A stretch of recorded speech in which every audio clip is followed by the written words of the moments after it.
గత 2 వారాలలో పరిశుద్ధాత్ముడు మన జీవితంలో ఏమేమి చేయగలడు అని 15 విషయాలు మనం నేర్చుకున్నాం.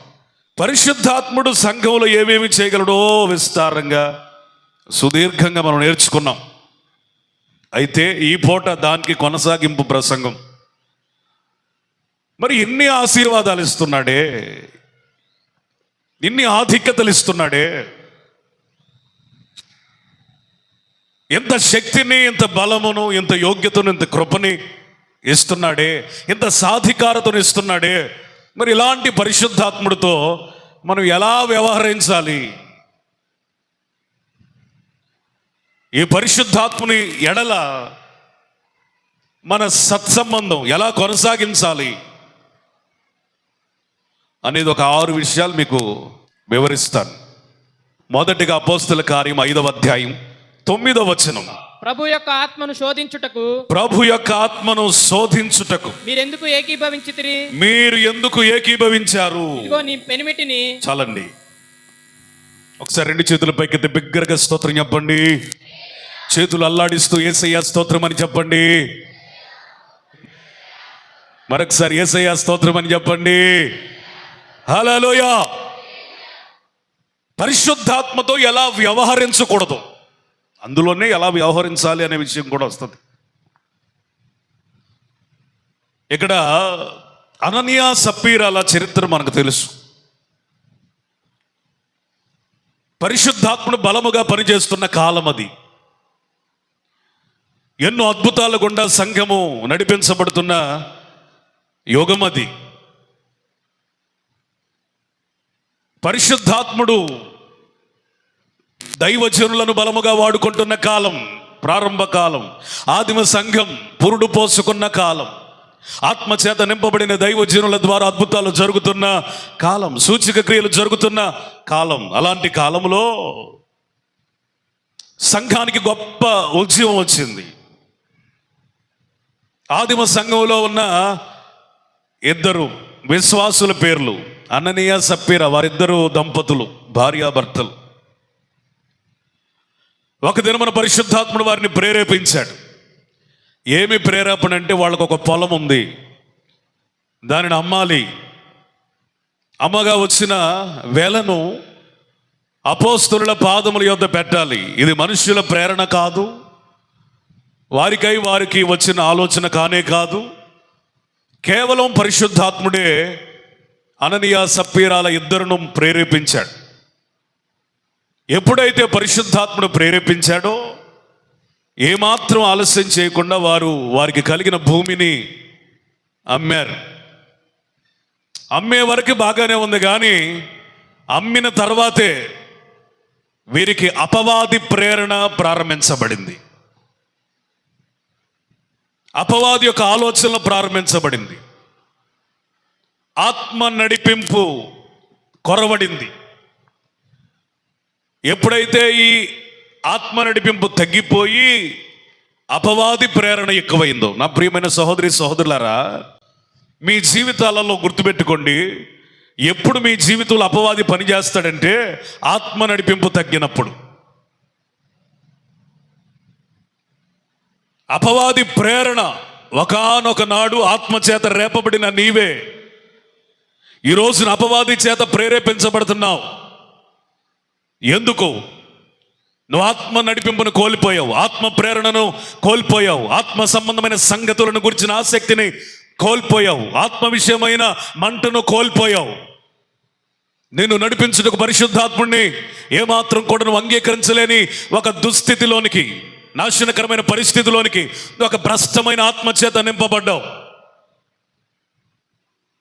అంత సామాన్యంగా యేసు రక్తంలో కడగబడిన ఒక వ్యక్తి అపవాది ప్రేరణలకు లోబడలేడు. అంత సామాన్యంగా ఆత్మచేత ఒకప్పుడు నింపబడిన వ్యక్తి అపవాది ప్రేరణలకు లోబడలేడు. మరి ఎందుకని ఒక వ్యక్తి అపవాది ప్రేరణకు లోబడతాడంటే, అతను లేదా ఆమె ఆత్మ నడిపింపుని వద్దనుకోవటాన్ని బట్టి అపవాది ప్రేరణలను అంగీకరిస్తాడు. దానికి కొన్నిసార్లు మనుషులు కారణమవుతారు, కొన్నిసార్లు వస్తువులు కారణమవుతాయి, కొన్నిసార్లు ధనము కారణమైంది. అంటే ఇక్కడ కీలకంగా మీరు అర్థం చేసుకోవాల్సిన విషయం, పరిశుద్ధాత్మ కంటే దేనికైనా నువ్వు ప్రాధాన్యతనిచ్చినప్పుడు నువ్వు ఆత్మ నడిపింపును కోల్పోతావు, ఆత్మ ప్రేరణలో ఆగిపోతాయి, సైతాను ప్రేరణ పెరిగిపోతుంది. ఆ శోధనలో నువ్వు పడకుండానట్లుగా, పరిశుద్ధాత్మను శోధించకుండానట్లుగా, ఇక్కడ మన అంశం అది. వీళ్ళు ఏం చేశారంట?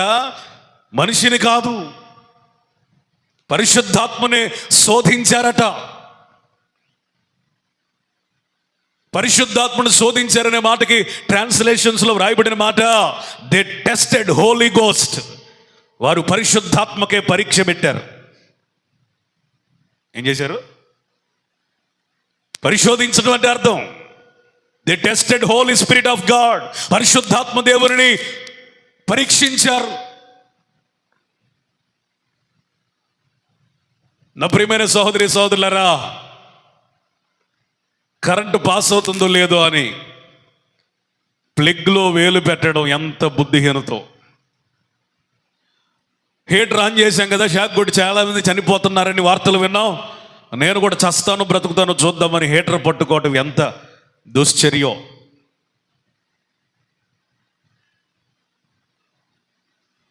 పిడుగు ఎట్లా ఉందో చూద్దామని పిడుగులు పడేటప్పుడు ఆరు బయట తిరగడం ఎంత మూర్ఖత్వం. అసలు పరిశుద్ధాత్మను పరీక్షిస్తే ఏం జరిగిద్దంట అని ఒక వ్యక్తి ప్రవర్తించడం కూడా అంతే దారుణమైన విషయం. వీళ్ళు అదే పని చేశారు. మనిషిని కాదు, దైవజనుని కూడా కాదు, ఎవరిని టెస్ట్ చేశారంటే పరిశుద్ధాత్ముడిని టెస్ట్ చేశారు. పరిశుద్ధాత్ముడిని టెస్ట్ చేశారా? ఎలాగా అనొచ్చు మీరు. కొంచెం లోతుల్లోనికి వెళితే, మేడగదిలోనికి పరిశుద్ధాత్ముడు దిగి వచ్చి మేడగదిలో ఉన్న 120 మందిని ఎవరిని వదిలిపెట్టకుండా అందరి మీద అగ్ని వలె వాలి వారికి అనుగ్రహించబడిన వాక్ శక్తిని బట్టి ఆత్మచేత వాళ్ళు భాషలు మాట్లాడేటట్లుగా చేశారు. ఇది ప్రపంచమంతటికి ఒక సూచనగా మారింది. స్తోత్రం చెప్పండి. హల్లెలూయా. ఆదిమ సంఘం అన్య భాషలు మాట్లాడినప్పుడు అక్కడున్న వాళ్ళకి వాళ్ళ భాషలు అర్థమైంది. ఆదిమ సంఘం అన్య భాషలు మాట్లాడినప్పుడు అక్కడున్న అన్యులు కూడా విన్నారు. అంటే భాషలు అన్యులకు సూచన అనే దానికి అర్థం ఏంటయ్యా అంటే, అది అన్యులు మాట్లాడతారని, అవిశ్వాసులుగా మాట్లాడతారని, లేకపోతే విశ్వాస పరిమాణం అంతగా లేని వాళ్ళకి సంబంధించిన విషయం అని కాదు. భాషలు అన్యులకు సూచన అంటే అర్థం, వాళ్ళు మాట్లాడినప్పుడు ఆత్మకు పొందుకోనోళ్ళకు కూడా అర్థమైంది. స్తోత్రం చెప్పాలి. హల్లెలూయా. అక్కడ ఒకవేళ మీకు అర్థమయ్యే భాషలో చెప్తా ఉన్నాను. చాలా దేశస్తులు వచ్చారు అక్కడ. మీరు అపోస్తుల కార్యముల గ్రంథంలో చూస్తే అక్కడ ఎవరెవరు దేశాలు వచ్చారో మీకు 2వ అధ్యాయంలో ఉంటుంది. 9వ వచనంలో పార్తీయులు, మాదీయులు, ఎలామీయులు, మెసపొతమీయులు, యోదయ, కప్పదొకియ, పొంతు, ఆసియా, పృగియా, పంపులియా, ఐగుప్తు అనే దేశములందలి వారు, కొరేను దగ్గర లిబియా ప్రాంతం యందు కాపురం ఉన్నవారు, రోమా నుండి పరవాసుగా వచ్చిన వారు, యూదులు, యోధామత ప్రవిష్టులు, క్రేతీయులు, అరబీయులు మొదలైన వారు, చాలా దేశస్తులు వచ్చారు. ఇప్పుడు ఇక్కడ అన్య భాషలు, ఆత్మచేత నింపబడి అన్య భాషలు మాట్లాడుతూ ఉంటే వారి భాషలో వారికి అర్థమవుతా ఉందట. ఎందుకు ఈ సూచక క్రియని ఆదిమ సంఘంలో పరిశుద్ధాత్ముడు జరిగించాడు, ప్రారంభించాడు అంటే,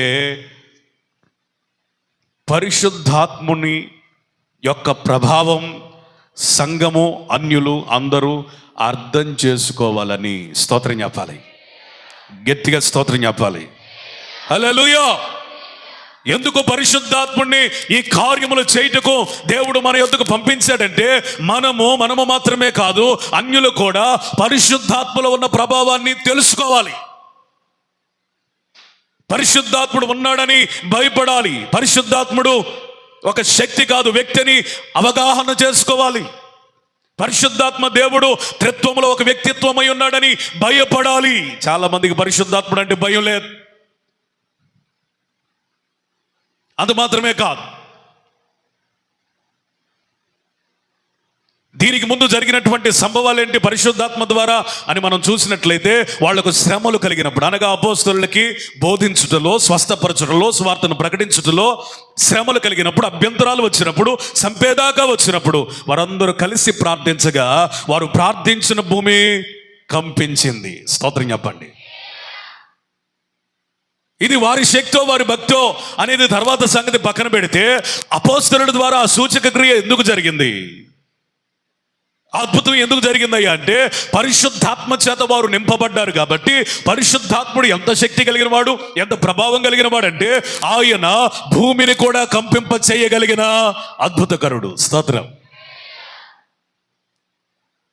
అంత మాత్రమే కాదు, శృంగారమును దేవాలయం వద్ద తల్లి గర్భంలో నుండి బయటకు వచ్చి పుట్టినది మొదలుకొని 40 ఏండ్లు పైబడి ప్రాయం కలిగినంత వరకు కూడా అదే స్థితిలో ఉన్నటువంటి కుంటివాణిని స్వస్థపరిచినప్పుడు ఆ వార్త యెరూషలేం చుట్టుపక్కల ప్రాంతాల్లో కూడా మారుమోగింది. ఈరోజు భాషలో చెప్పాలంటే వైరల్ అయిపోయింది. వాళ్ళకి అర్థమైన విషయం ఏంటంటే, వాళ్ళు చెప్పిన అపోస్తలులు చెప్పిన విషయం ఏంటంటే, మా భక్తి కాదయ్యా, మా శక్తి కాదయ్యా, మీరు ఎవరినైతే చంపారో ఆ యేసును లేపిన ఆత్మే ఈ కుంటివాణిని కూడా బాగు చేశాడు. స్తోత్రం. హల్లెలూయా. ఎందుకు ఈ విషయాలను మీకు జ్ఞాపకం చేస్తున్నాడంటే, ఆ ఆదిమ సంఘంలో పరిశుద్ధాత్ముడు ఎంత బాగా పనిచేశాడు. మేడగదిలో కానీ పెంతెకోస్తు దినము కూడా అప్పుడు దాకా ఏం మాట్లాడతాడో అర్థం కాని పేతురు, ఎప్పుడు ఎలాగా మాట్లాడతాడో జ్ఞానము లేని పేతురు ఆ 11 మందిలో, ఆ 12 మందిలో లేచి నిలిచి పరిశుద్ధాత్మను గురించి బోధించాడు. ఎంత గొప్ప అద్భుతం జరిగింది. ఒకళ్ళు కాదు, ఇద్దరు కాదు. పేతురు యొక్క సువార్త విని 3000 మంది ప్రత్యేకించబడ్డారు. స్తోత్రం. మేడగది అనుభవమే కానీ 3000 మంది సహోదరులు లేదా సహోదరులు బాప్తిస్మము పొందడమే కానీ,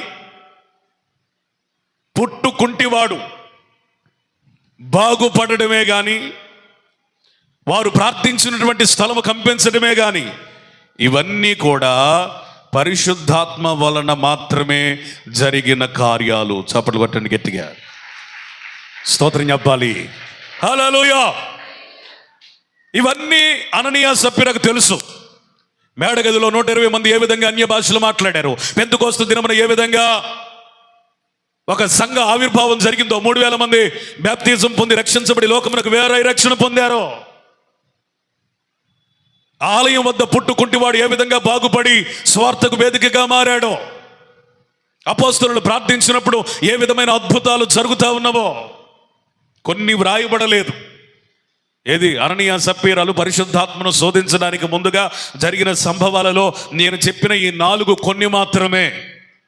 ఇంకా వ్రాయకుండా మరుగు చేసిన, పరిశుద్ధాత్మను మరుగు చేసిన కార్యాలు 100లో ఉండొచ్చు. ఎందుకంటే దేవుని వాక్యం సెలవిస్తుంది, ఆయన చేసిన కార్యాలన్నీ రాయాలంటే చెప్పండి, ఆకాశం అంత కాగితం కూడా చాలదు. స్తోత్రం. యుగ యుగాలైనా చాలదు. అందుకని ఆయన అంతా మనకి ఇవ్వలేదు. అవర్ గాడ్ ఈజ్ ఇన్ఫినిటివ్, అంతము లేని దేవుడు, ఆల్ఫా ఓమేగా. మన విషయానికి వస్తే ఎన్ని అద్భుతాలు జరుగుతున్నప్పుడు అదే ఆత్మ కదా అననీయ సప్పీరాను ప్రేరేపించింది.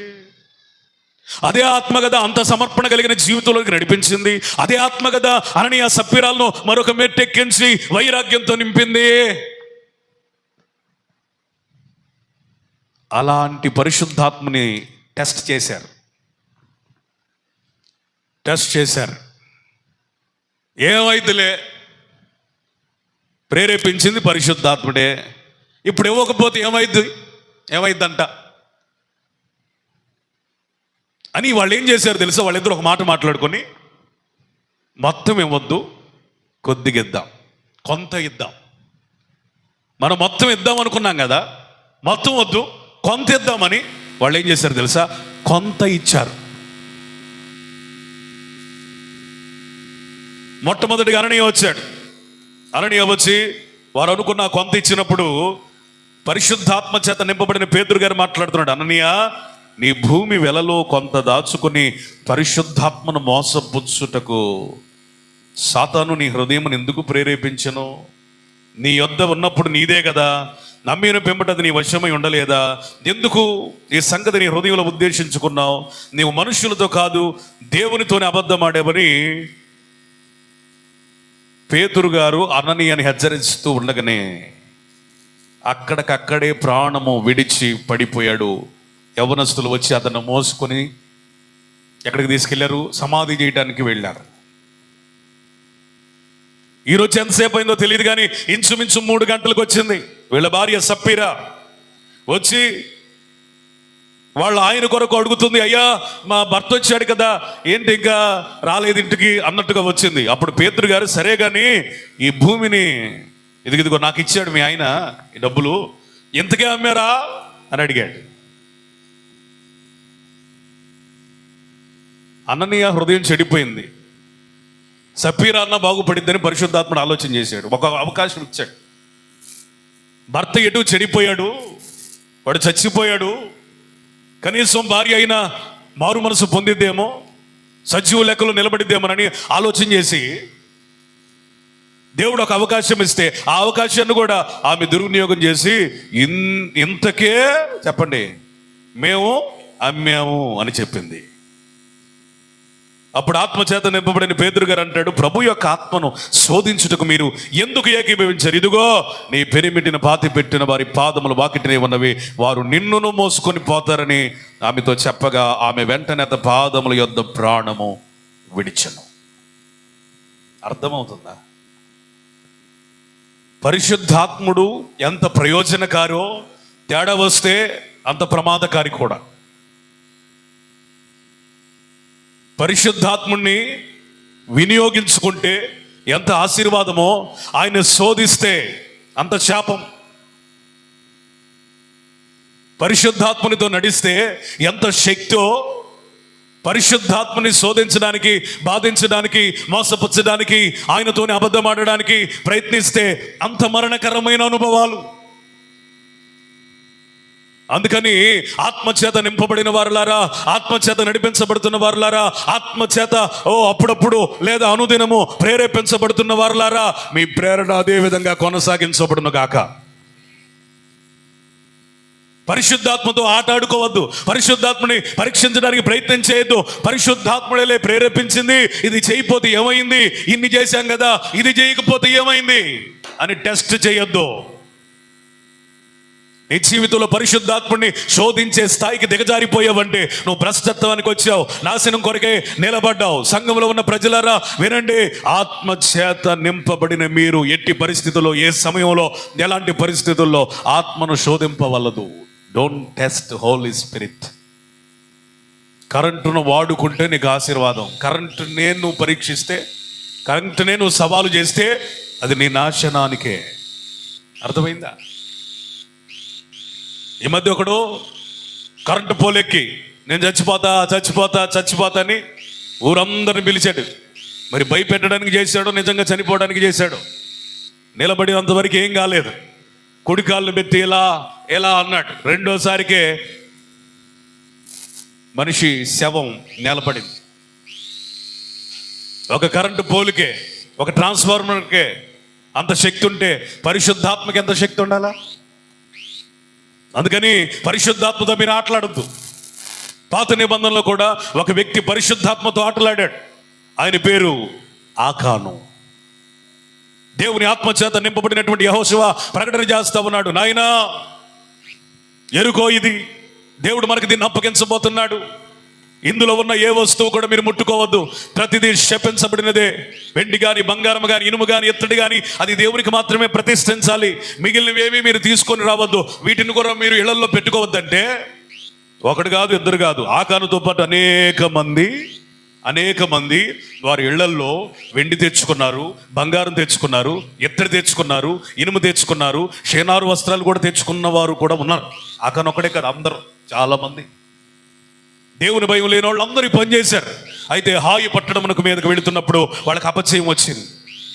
నేలను మోపి ప్రార్థన చేస్తున్నాడు, కన్నీటి పర్యంతమై యెహోషువ ప్రార్థన చేస్తూ ఉన్నప్పుడు, ఎందుకయ్యా నాకు ఈ అపజయం, నేను ముందుకు సాగలేకపోతున్నాను, ఎందుకు అని ప్రార్థన చేస్తున్నప్పుడు, ఇప్పుడు ప్రార్థన కాదు నాయన, నువ్వు చేయాల్సింది సోదా చేయాలి. ఇశ్రాయేలీయులు నా దృష్టికి పాపం చేసి వారు శపించబడిన దాన్ని వారి గృహంలో తెచ్చుకున్నారు, అందుకని మీరు హాయి పట్టణాన్ని జయించలేకపోయారు. నువ్వు మొదట వెళ్ళి ప్రార్థన చేయటం ఆపి వారి వారి గోత్రముల చొప్పున, కుటుంబముల చొప్పున, వారి వారి లెక్క చొప్పున సోదా చూడు. ఎవడింటిలో దొరుకుతుందో వాడికి కలిగినది ప్రతిదీ శపించబడింది కాబట్టి వాడిని కాల్చివేయాలి.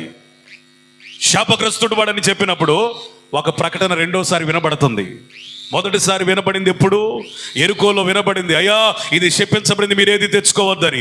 రెండోసారి ప్రకటన వినబడుతుంది, నేను చెప్పాను గారు మీరు చేశారు. దేవుడు చెప్తా ఉన్నాడు, మీ ఇంట్లో ఏదైనా ఉంటే తీసేయండి, ఆయన క్షమిస్తాడట. నేను ఒక్కొక్క ఇంటిని పరిశోధించబోతున్నాను, సోదా చేయబోతున్నాను, ఉంటే ఇప్పుడే తీసేయండి అంటే ఒక్కొక్క ఇంటిలో తెస్తా ఉన్నప్పుడు అందరికీ భయము కలిగింది. పాళ్యములో స్తోత్రం చెప్పాలి. ఒక్కొక్క ఇంటిలో సోదా చేస్తున్నప్పుడు పాళ్యములో ఏం కలిగింది? భయము కలిగింది. భయము కలిగి ప్రతి ఇశ్రాయేలీయుడు ఎవరింట్లో అయితే ఉందో, అది ఏదైనా వెండైనా, బంగారమైన, ఇనుమైన, ఎత్తుడైన, షేనారు వస్త్రమైన, ఇంకేదైనా విలువైన వస్త్రాలైనా అవన్నిటిని తీసుకొని పాళ్యము వెలుపల పడవేశారు. ఇప్పుడు ఎవరి వంతు వచ్చింది? ఆకాను వంతు వచ్చింది. ఆకాను అప్పటికి కూడా ఏం చేశాడు తెలుసా? యెహోషువకి కనపడకూడదు సోదా చేసినప్పుడని తన గుడారములో భూమిని తవ్వి భూమి లోపల పెట్టి దాన్ని పాతి పెట్టాడు. ఇతని అర్థం ఏంటి? ఇతని ఆలోచన, ఇతని ఉద్దేశం ఏంటంటే, ఆ యెహోషువ పిచ్చోడు, ఆ పాస్టర్కి ఏం తెలుసు, మోసేనే నేను లెక్క చేయలేదు, ఈ యెహోషువ ఎంత అన్నట్టుగా భూమిలో పాతి పెట్టాడు. కానీ పరిశుద్ధాత్ముడు యెహోషువకు బయలుపరిచాడు. స్తోత్రం చెప్పండి. దానిని త్రవ్వినప్పుడు అక్కడ వెండి కనబడింది, బంగారం కనబడింది, షేనారు వస్త్రం కడింది. 200 తులముల వెండి, 50 తులముల ఎత్తు కలిగిన బంగారం, ఒక విలువైన షీనారు వస్త్రం కనపడింది. ఆ విషయంలోనికి వస్తున్నాను. అంతమంది భయపడ్డారు. దేవుడు చెప్పింది మనం ఆల్రెడీ చేసాం, ఇప్పుడు మరొక అవకాశం ఇస్తున్నాడు, ఎందుకు ఈ శాపం మన ఇంట్లో ఉండడం అవసరమా అని దానిని తీసివేశారు. కానీ ఆకాను ఏమనుకున్నాడు తెలుసా? దొరికినప్పుడు కదా, ఏమనుకున్నాడు? దొరికినప్పుడు కదా చూద్దాంలే, దొరికితే కదా నేను దొరకనులే. ఎప్పుడైతే నీ జీవితాలలో పరిశుద్ధాత్మ గురించి నిర్లక్ష్యం, దేవుడు పట్టుకోడులే అనే నిర్లక్ష్యం, దేవుని వల్ల ఏమవుతుందిలే అనే నిర్లక్ష్యం, నేను దొరికినప్పుడు కదా ఈ పాపంలోనే కొనసాగుతాను అనే నిర్లక్ష్యం ఎప్పుడైతే నీలో నిన్ను సరి చేసుకోకుండా నిర్లక్ష్యం ఏలుబడి చేస్తుందో అప్పుడే నువ్వు దేవుని ఆత్మను శోధిస్తున్నావని లెక్క. పట్టుకున్నాడు.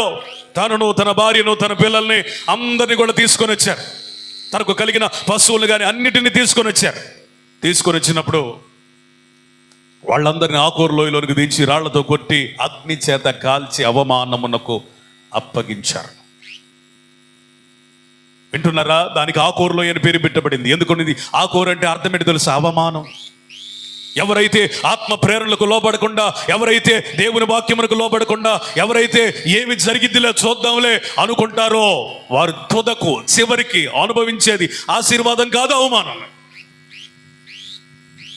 గొప్ప విషయం ఏంటంటే ఆయన ఎంత కనికరపూర్ణుడు, ఎంత గొప్ప దేవుడు అంటే మన జీవితాలలో మనకి ఇవ్వబడిన కృప ఏంటో తెలుసా? ఆకాను కంటే భయంకరమైన పరిస్థితుల్లో మీలో కొందరున్న ఇంకా దేవుడు సహిస్తున్నాడు. స్తోత్రం చెప్పాలి. స్తోత్రం చెప్పండి. హల్లెలూయా. ఆకానుకు ఒక్కసారి వినబడింది హెచ్చరిక. నీకు ప్రతి ఆదివారం, ప్రతి శనివారం వాక్యం వినబడుతున్న ప్రతిసారి ఇంకా నీ హృదయంలో తీసివేసుకోవాల్సింది ఏదైనా ఉంటే తీసేసుకో. నీ ఇంట్లో ఉండకూడవలసింది ఏదైనా ఉంటే తీసేసుకో. నీ జీవితాన్ని సరి చేసుకో, బాగు చేసుకో అని పరిశుద్ధాత్ముడు ఆత్మచేత దైవజనుడు నింపి ప్రతి దినము నీతో మాట్లాడుతున్నా. ఇంకా నువ్వు తీసుకోవాల్సింది చాలా ఉన్నా కానీ నువ్వు ఇంకా సజీవ లెక్కలో ఎందుకున్నావంటే నువ్వు భక్తిపరురాలివి, భక్తిపరుడు అని కాదు. ఆకానుకు మించిన కృప మనకి దేవుడు ఇచ్చాడు. స్తోత్రం చెప్పండి. హల్లెలూయా. కృప ఎంత ఎక్కువైతే నువ్వు అంత త్వరగా లోబడటమే మంచిది. కృప ఉంది కదా అని ఆలస్యం చేయొద్దు. కృప ఉంది కదా అని నిర్లక్ష్యం చేయొద్దు. కృప ఉంది కదా చూద్దాంలే, రేపు చేద్దాంలే, నెక్స్ట్ ఇయర్ చూద్దాంలే అని అనుకోవద్దు. కృప ఉంది కదా, ఇంకా సమయం ఉందిలే అని అనుకోవద్దు. కృప ఎందుకయ్యా అంటే నిన్ను ఆశీర్వదించడానికి. నువ్వు లోబడితే దీవించబడతావు, ఆశీర్వదించబడతావు. ఆ కృపను నిర్లక్ష్యం చేసి ఆత్మస్వరమును ప్రక్కన పెట్టి నువ్వు చెయ్యాలనుకున్నది చేస్తే గనక దాని అర్థం నువ్వు పరిశుద్ధాత్మని శోధిస్తున్నావు అని అర్థం. ఇప్పుడు మనం చేయాల్సింది పరిశుద్ధాత్మని శోధించడం కాదు, పరిశుద్ధాత్మని సంపూర్ణంగా విశ్వసించడం. చేతులెత్తి స్తోత్రం చెప్పాలి. ప్రైజ్ ది లార్డ్, హల్లెలూయా. మేడ గదిలో 120 మంది మీదకి దిగి వచ్చిన పరిశుద్ధాత్మ దేవుడు. ప్రియమైన సహోదరి సోదరులారు వినండి, ఎవరైతే ఆత్మ పొందుకోలేదో వారి మీదకి కూడా దిగి వస్తాడు. నమ్మండి, బాగుపడతారు. పరిశోధించకండి, శోధించకండి, టెస్ట్ చేయకండి, చాలా ఇబ్బంది. రెండవదిగా పేతురు ప్రసంగించినప్పుడు 3000 మంది ప్రత్యేకించబడినట్లుగా పరిశుద్ధాత్ముడు ఏం చేస్తాడని నమ్మాలంటే నన్ను కూడా ఈ మూర్ఖులైన తరము వారికి వేరుగా జీవించే ఒక ప్రత్యేకతను, ప్రతిష్ఠ జీవితాన్ని, పరిశుద్ధతనిస్తాడు. మూడవదిగా నమ్మాల్సిన విషయం ఏంటో తెలుసా? అపోస్తలులు భయములో ధైర్యము కోల్పోయిన పరిస్థితుల్లో ప్రార్థించినప్పుడు వారు ప్రార్థించిన స్థలము కంపించినట్లుగా నా చుట్టూ ప్రతికూలంగా ఉన్న ప్రతి పరిస్థితిని కూడా ఆయన నా కొరకు కంపింపజేస్తాడు. పరిశుద్ధాత్మల అంత శక్తి ఉంది అని నమ్మాలి. ఇంకా నువ్వు నమ్మాల్సిన విషయం ఏంటో తెలుసా? తల్లి గర్భంలో నుండి వచ్చినది మొదలుకొని పొట్టు కుంటివారిగా ఉన్న ఒక వ్యక్తి జీవితాన్ని మార్చి ఆలయంలోనికి ప్రవేశించి ఆరాధించేలాగా చేశాడే. నేను దేవుని కొరకు నడవలేకపోతున్నాను, నిలవలేకపోతున్నాను, సాగలేకపోతున్నాను. నిశ్చయముగా ఆయన నన్ను ఈ స్థితిలో ఉంచడు, నన్ను నిలబెడతాడు, నడిపిస్తాడు. ఆయన కొరకు పరుగులు తీసేలాగా సహాయం చేస్తాడు. ఆయన కొరకు నాట్యమాడి ఆరాధించే కృపనిస్తాడు. అపోస్తలుల వంటి ఒక దర్శనముతో ముందుకెళ్లే కృపనిస్తాడని నమ్మాలి. స్తోత్రం, స్తోత్రం చెప్పండి. నమ్మితే నేను చెప్పాను చూడండి, అవన్నీ మనకి వర్తిస్తాయి. నమ్మకుండా జరిగిద్దో లేదో, ఏమైందంట చూద్దాంలే అని అనుకుంటే కనుక మనం చాలా నష్టపోతాం. రెండోది, పరిశుద్ధాత్మ విషయంలో మనం ఎలా ఉండకూడదు.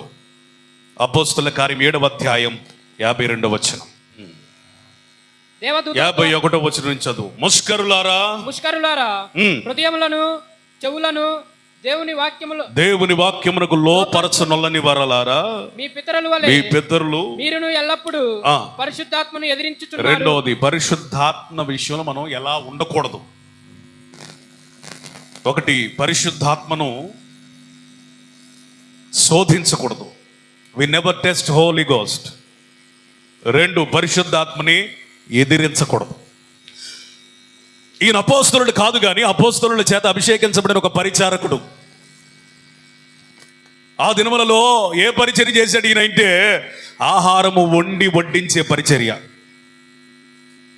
ఈ ప్రసంగం చేస్తున్న ఆయన ఎవరు? అపోస్తలుడు కాదు, కనీసం సంఘ కాపరి కాదు, కనీసం సువార్తికుడు కూడా కాదు. ఎవరైనా పరిచర్య చేసే ఒక వంట మాస్టర్ లాంటి.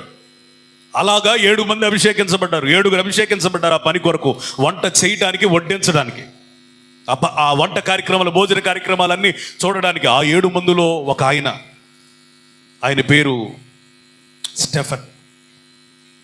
ఈ స్టెఫన్ గారు ఎంత ఆత్మాభిషేకం కలిగిన వ్యక్తి అంటే అతను మాట్లాడుతూ ఉంటే ఇశ్రాయేలీలు మారు మాట్లాడలేనంత వాక్శక్తిని, వాగ్జ్ఞానమును, దైవికమైన ప్రత్యక్షతని, ఆత్మ తీవ్రతని, మాట్లాడు ఎందు జ్ఞానమునిచ్చాడట. స్తోత్రం చెప్పాలి గట్టిగా, హల్లెలూయా. అబ్రహాము మొదలుకొని యేసు ప్రభు వరకు సువార్త చెప్పడం ప్రారంభించాడు ఈయన. యూదులు ఎవరు అంటే యేసు ప్రభుని దేవుని కుమారుడిగా అంగీకరించని వారు. అర్థమైందా? ఇప్పటికీ కొంతమంది మారు మనసు పొంది యూదులు క్రీస్తుని రక్షకునిగా అంగీకరించారు. ఇంకా క్రీస్తుని రక్షకునిగా కాదు కదా, అసలు ప్రవక్తలలో ఒకనిగా కూడా ఎంచని వాళ్ళు ఉన్నారు. ఇంకా చెప్పాలంటే దేవదోషకునిగా ఎంచారు యేసు ప్రభుని. ఇప్పటికి అట్లాంటి వాళ్ళు ఉన్నారు. ఎందుకు ఈ మాట తెలుసా? యేసు ప్రభు కొంతమందిని క్షమిస్తే పరిశీలు శాస్త్రులు వచ్చి క్షమించడానికి అర్హత ఎవరికి ఉంది? దేవునికి కదా. మరి నువ్వెందుకు క్షమిస్తున్నావు అంటే యేసయ్య అన్నాడు, మనుష్య కుమారుడికి భూమి మీద పాపములు క్షమించుటకు అధికారం ఇవ్వబడింది అనగానే వాళ్ళందరూ ఏమనుకున్నారు తెలుసా? దేవదోషణ చేస్తున్నాడు ఇతడు, దేవునికి తప్ప ఏ మనిషి పాపములను క్షమించడానికి మరి ఎవరికి అధికారం లేదే. ఎందుకని మాట మాట్లాడుతున్నాడు? వీడు దేవదోషకుడు అని యేసు ప్రభుని చాలా పరుష పదజాలం వాడి మాట్లాడారు. యేసు ప్రభుని ఎంత పరుష పదజాలంతో మాట్లాడడానికి వాళ్ళు వెనుదీయలేదంటే, ఎంత దిగజారిపోయారంటే, దెయ్యము పట్టిన వాడని, తిండిపోతని, ఇతడు దెయ్యముల శక్తి చేత అద్భుతాలు చేస్తున్నాడని రకరకాలుగా మాట్లాడుకున్నారు. అంత కఠినమైన హృదయులాడు, మెడవంచుని జనమాళ్ళు. వాళ్ళకి సువార్త ప్రకటించడం అనేది ఒక సవాలే. అసలు వాళ్ళకి సువార్త ప్రకటించినందుకే స్టెఫెన్ హతసాక్షిగా మారాడు. ఈ మధ్య ఒక ఆయన యేసు ప్రభువే దేవుడు, మా దేవుడు తప్ప దేవుడే కాదు అని సువార్త చెబితే వాళ్ళ మనోభావాలను మనం దెబ్బతీసిన వాళ్ళం అవుతాం. అసలు సువార్త ప్రారంభంలోనే యేసు ప్రభువే మా దేవుడు, ఆయన తప్ప వేరొక దేవుడు లేడని సువార్త చెబుతున్నారు. చాలా మందికి సువార్త చెప్పడం రావట్లేదు. అందుకనే చాలా మంది మనోభావాలు దెబ్బతిని క్రైస్తవులకు వ్యతిరేకులు అవుతున్నారు. క్రీస్తు యొద్దకు నడిపించబడలేకపోతున్నారు. క్రీస్తు యొద్దకు నడిపించబడకుండా ఇలాంటి బోధలు, అభ్యంతరాలు చేసే ఏ బోధ కూడా సువార్త కాదని ఒక ఆయన స్టేట్మెంట్ ఇచ్చాడు. రీల్స్ చూశాను నేను, నా కడుపు మండింది, హృదయం మండింది. నాకు అర్థమైన విషయం ఏంటంటే, ఈడులో సైతాన్ ఉంది. చాలా బాగా వాడబడుతున్న దైవజనుడు, ఈరోజు చాలా బాగా వాడబడుతున్న దైవజనులు ఆత్మచేత నింపబడిన వాళ్ళు కొంతమంది అయితే, దురాత్మ చేత నింపబడిన వాళ్ళు కొంతమంది. నేను వెంటనే నా హృదయాన్ని అణుచుకోలేక నేను పెట్టిన కామెంట్ ఏంటి తెలుసా? యేసు ప్రభువే దేవుడని నువ్వు ప్రకటించడం నీకు చేత కాకపోతే సువార్త చెప్పడం మానేయ్ అని పెట్టేశా. ఎస్, ఎవడైనా యేసు ప్రభువుని కుయుక్తిగా, మర్మగర్భితంగా, ఎవడి మనోభావాలు దెబ్బతీయకుండా సువార్త చెప్పాలంటే అది అయ్యే పని కాదు. యేసు ప్రభువే స్వయంగా నేనే మార్గం అన్నాడు. స్తోత్రం చెప్పండి.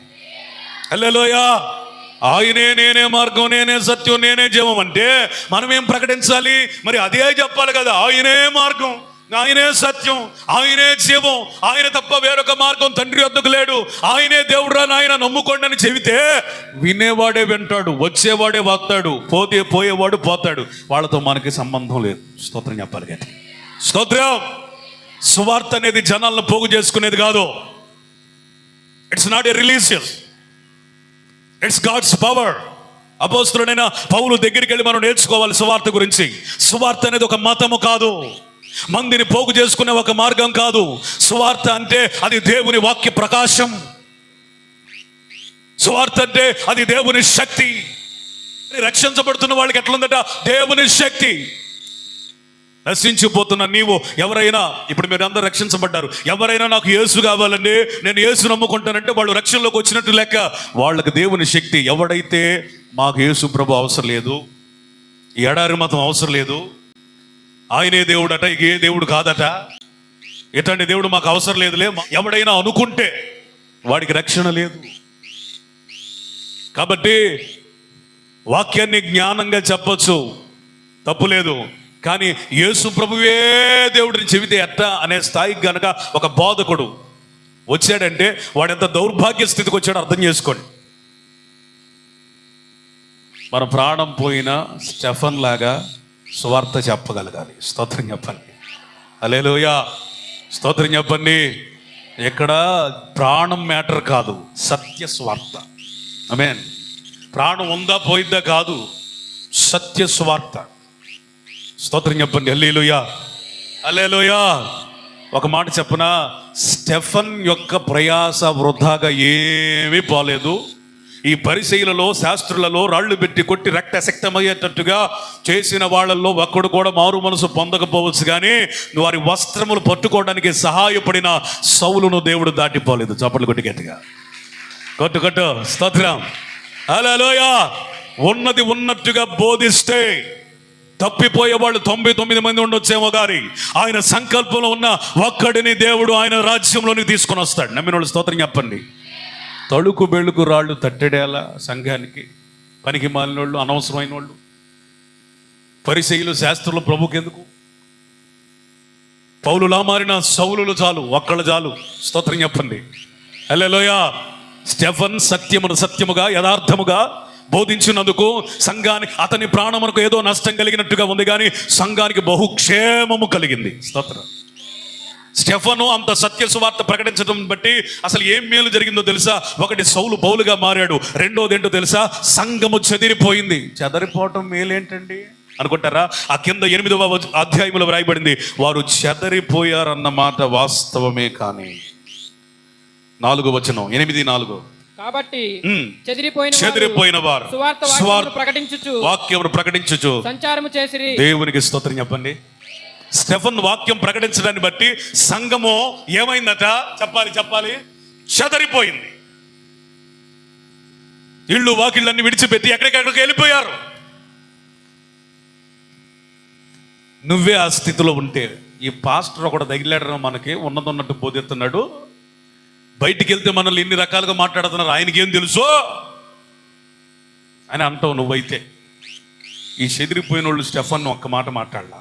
పైగా ఆ స్టెఫన్ యొక్క సువార్తని వీరి జీవితాలలో కొనసాగించారు. స్తోత్రం చెప్పాలి. స్టెఫన్ ఎందుకైతే చనిపోయాడో, ఏ సత్య వాక్యము కొరకైతే చనిపోయాడో, ఎందుకైతే ప్రాణమును పెట్టాడో, హతసాక్షి అయ్యాడో, అదే సత్యవాక్యమును చేతబట్టుకొని చెదరిపోయిన క్రైస్తవులు అదే వాక్యాన్ని వాళ్ళు ఏ స్థలంలో ఉంటే అక్కడ ప్రకటించారు. ఇక్కడ చెదరిపోయిన మాట అనేది కనపడుతుంది, కానీ సంఘము విస్తరించింది. స్తోత్రం చెప్పాలి. హల్లెలూయా. సంఘము విస్తరించాలంటే, అపోస్తలులు పౌలు వంటి వాళ్ళు లేవాలంటే, సత్య స్వార్థ చెప్పే ఆత్మ చేత నింపబడిన దైవజనులు కావాలి. ఆమేన్ చెప్పండి. హల్లెలూయా. మసిబూసి మారేడుకాయ చేసే బోధకులు అవసరం లేదు. షుగర్ కోటెడ్ మెసేజెస్ చెప్పేవాళ్ళు అవసరం లేదు. ఈ మాట కూడా వస్తుంది. కఠినంగా మాట్లాడితే ఎక్కడ విశ్వాసులు గాయపడతారో, ఎక్కడ నా సంఘ సభ్యుల సంఖ్య తగ్గిపోతుందో అని బోధ సేవ చేసేవాడు చేతగాడు, డబ్బు కోసం సేవ చేస్తున్నవాడు, ఆత్మల పట్ల లక్ష్యం లేనివాడు. అసలు విషయానికి వస్తే, వీళ్ళు దేవుని వాక్యాన్ని ఉన్నట్టుగా బోధించినటువంటి స్టెఫన్ని తట్టుకోలేక రాళ్లతో కొట్టే పరిస్థితికి వచ్చింది. ఆ పరిస్థితుల్లో స్టెఫన్ ఏమన్నాడు తెలుసా? ముష్కరులారా, హృదయములను చెవులను దేవుని వాక్యములకు లోపరచనులని వారులారా, మీ పితరుల వరే మీరు ఎల్లప్పుడూ పరిశుద్ధాత్మను ఎదిరిస్తున్నారు. పరిశుద్ధాత్మను ఎదిరించడం అంటే ఏంటో చెప్తా వినండి. 52వ వచనం, మీ పితరులు ప్రవక్తలలో ఎవరిని హింసించకయుండిరి? ఆ నీతిమంతుడు రాకను గురించి ముందు తెలిపిన వారిని చంపారు కదా, ఆయనను మీరు ఇప్పుడు అప్పగించి హత్య చేశారు కదా. దేవదూతల ద్వారా నియమించబడిన ధర్మశాస్త్రం మీరు పొందిదిరి కానీ దానిని గైకొనలేదు. వినండి, పరిశుద్ధాత్మను ఎదిరించడం అంటే అర్థమేంటి తెలుసా? సత్యవాక్యమును సరిగా విభజించి చెప్పగలిగిన దైవజనుని ద్వేషించడం.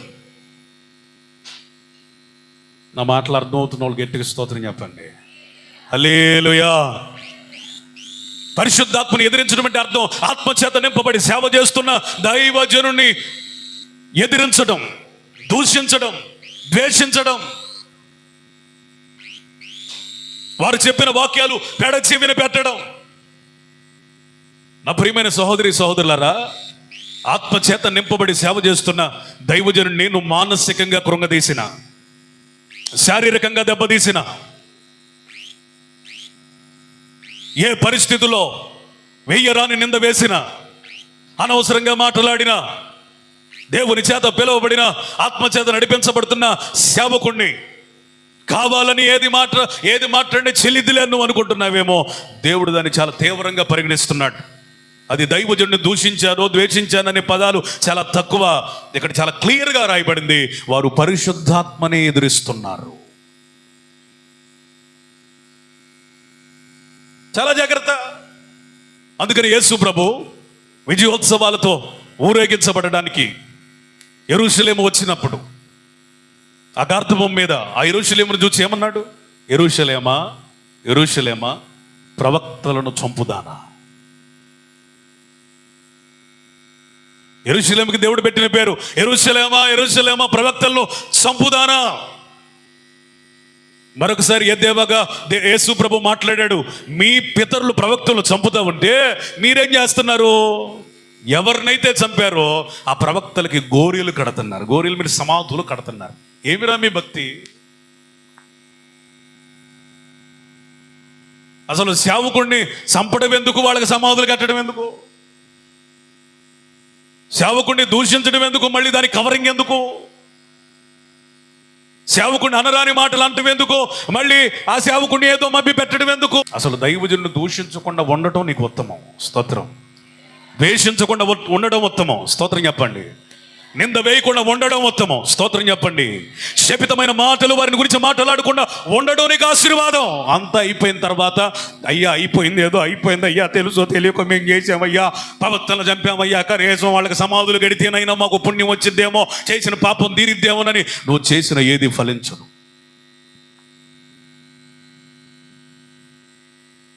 ప్రవక్తల్ని బ్రతకనివ్వండి. Let the prophet of God alive. ప్రవక్తల్ని సేవ చేయనివ్వండి. దేవుని బిడ్డలని సేవ చేయనివ్వండి. ఆత్మచేత నడిపించబడుతున్న సేవకులని దేవుని కొరకు రేగనివ్వండి, రేపబడనివ్వండి. సత్యవాక్యం సరిగ్గా చెప్తున్నప్పుడు నీకు నచ్చితే ఉండు, లేకపోతే పో. అంతేగాని ఆ వాక్యమును అపార్థము చేసుకొని కొంతమంది చెవులలో విషం మోదొద్దు. అది పరిశుద్ధాత్మని ఎదిరించినట్టుగా దేవుడు తీసుకున్నాడు.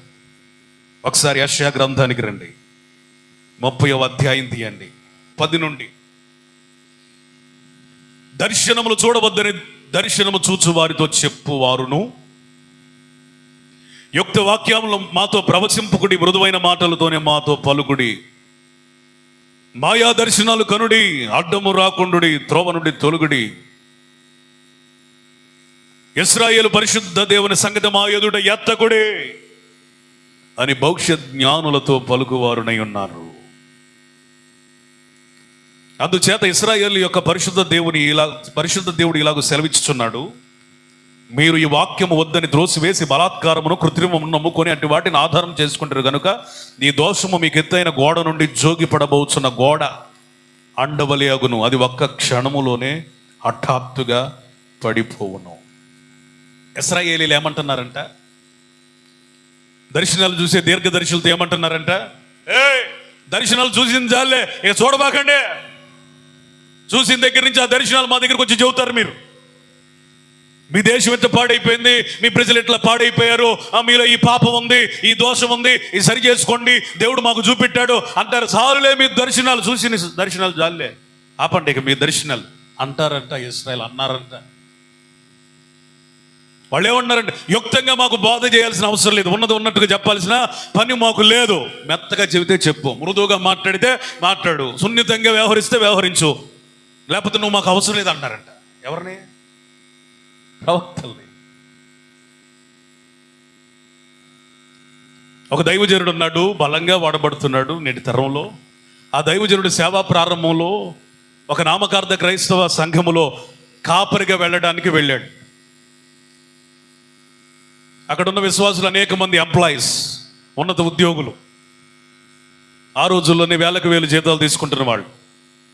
ఈయన ప్రసంగం విని సంఘ పెద్దలందరూ సమకూడి ఆయన కూర్చోబెట్టి, పాస్టర్ గారు మాకు వాక్యాలన్నీ బాగా తెలుసు, కానీ నువ్వు మరీ గట్టిగా బల్లగుద్ది కఠినంగా హెచ్చరించి చెప్పాల్సిన అవసరం, మామూలుగా చెప్పు. వాళ్ళు ఎట్టుంటారు, వీళ్ళు ఎట్టుంటారు, అట్లా చెప్పు. నువ్వు గద్దించి కఠినంగా బోధిస్తే వినే అంత చేతగాని వాళ్ళం మేము కాదన్నట్టు మాట్లాడు, మృదువుగా మాట్లాడు. అప్పుడు ఆ దైవజనుడు అన్నాడంట, నాకు ఉన్నది ఉన్నట్టుగా ఖండితంగా బోధ చెప్పడమే నాకు పరిశుద్ధాత్మ నేర్పాడు, కానీ మృదువుగా బోధ చేసేది ఇంకా నాకు రాలేదండి. నాలంటోడు మీ సంఘంలో సెట్ అవ్వడని వెళ్ళిపోయాడంట. ఆయన పేరు జఫన్యా శాస్త్రి గారు. ప్రపంచంలో అనేక ప్రాంతాలలో వాడబడుతున్నాడు. చప్పట్లు కొట్టండి గట్టిగా, స్తోత్రం చెప్పండి, గట్టిగా కొట్టి హల్లెలూయా. అర్థమైందా? అందుకనే గలతీయులకు రాసినటువంటి పత్రిక చాలా స్పష్టంగా చెప్తుంది. అపొస్తలుడైన పౌలు ఈ నివేదికనిస్తున్నాడు, నేను సత్యము పలికినందువలన మీకేమయ్యాను? శత్రునయ్యాను. నిజం చెప్పినందువలన శత్రునయ్యాను. ఉన్నది ఉన్నట్టుగా బోధించడం వలన శత్రునయ్యాను. సేవ చేస్తే పౌలులాగా చేయాలా, లేకపోతే నోరు మూసుకొని కూర్చోవాలా అనిపిస్తుంది నాకు. స్తోత్రం చెప్పండి, హల్లెలూయా. సంఘ సంఖ్య కాదు, సేవ జీవనాధారం కాదు. పిలిచినవాడు పోషించుటకు నమ్మదగిన దేవుడు. క్రమము లేని సేవను ఆయన సహించడు. ఆయనకి రోషగాళ్ళంటే ఇష్టం. స్తోత్రం. సేవ వచ్చిన వాళ్ళు, కంఫర్ట్ జోన్లో ఉండేవాళ్ళు, కాంప్రమైజ్ అయ్యేవాళ్ళు, కన్వీనియన్స్గా మాట్లాడేవాళ్ళు, ఎవడి హృదయం గాయపడకుండా రక్తము వాడ్చకుండా యుద్ధం చేసేవాడు పనికిరాడు యేసయ్య సేవకే. కళ్ళబుల్లి కబుర్లు చెప్పేవాళ్ళు, మనుషులు మంచి చేసుకొని సేవ చేసేవాడు అవసరం లేదు సేవకి. ఎవరు కావాలి? సత్యవాక్యమును. తిమోతే, నీకు ఎన్ని వద్దు, వాళ్ళని చూసి వీళ్ళని చూసి చెడిపోవద్దు. సత్యవాక్యాన్ని సరిగా విభజించి సంఘాన్ని బోధించు. స్తోత్రం చెప్పండి. సమయం అనగా అసమయం అనగా సంఘానికి వాక్యం బోధించు. ఎందుకంటే జనులు హిత బోధను సహించలేక దురద చెవులు కలిగిన వారై వారి కొరకు అబద్ధ ప్రవక్తలను ఏర్పాటు చేసుకుంటున్నారు. కల్పనా కథల వైపు ఆకర్షించబడుతున్నారు.